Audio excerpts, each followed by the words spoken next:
வர சனிக்கிழமை தவற விட்டுறாதீங்க. ரொம்ப ரொம்ப முக்கியமான நாள்.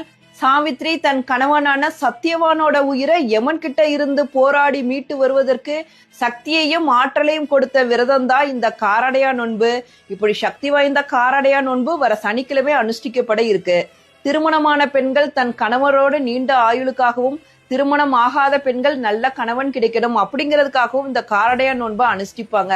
காமாட்சி அம்மனுக்காக இருக்கப்படுகின்ற விரதம் தான் இது. மாசி மாதம் நிறைவடைந்து பங்குனி மாதத்தோட தொடக்கத்துலதான் இந்த காரடைய நோன்பு அனுஷ்டிக்கப்பட இருக்கு.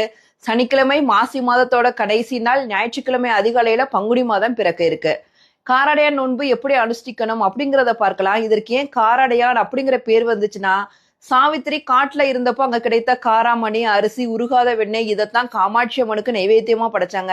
அதனாலதான் இந்த நோன்புக்கே காரடையான் அப்படிங்கிற பேரே வந்துச்சு. சனிக்கிழமை அதிகாலையில எந்திரிச்சு குளிச்சுட்டு சாமி இடத்துல அழகா பூக்களால அலங்காரம் பண்ணிட்டு கோலம் எல்லாம் போட்டுருங்க. கலசம் வச்சு வழிபாடு செய்யற வழக்கம் இருக்கவங்க கலசம் வச்சு வழிபாடு செய்யலாம். இல்லாட்டி காமாட்சி அம்மன் படம், பார்வதி தேவி அம்பாளோட படத்தை எடுத்துக்குங்க. அதுக்கு அழகா மலரால அலங்காரம் பண்ணி வச்சுட்டு விளக்கேற்றி வைத்திருங்க.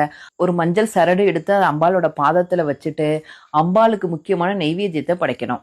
அன்னைக்கு கட்டாய அம்பாளுக்கு நெய்வேத்தியமா அரிசி காரமணி சேர்த்து செய்த கார அடை, இனிப்பு அடை, வெண்ணெய் இதை அம்பாளுக்கு நெய்வேத்தியமா படைக்கணும். படைச்சிட்டு இந்த பாடலையும் கட்டாயம் பாடுங்க.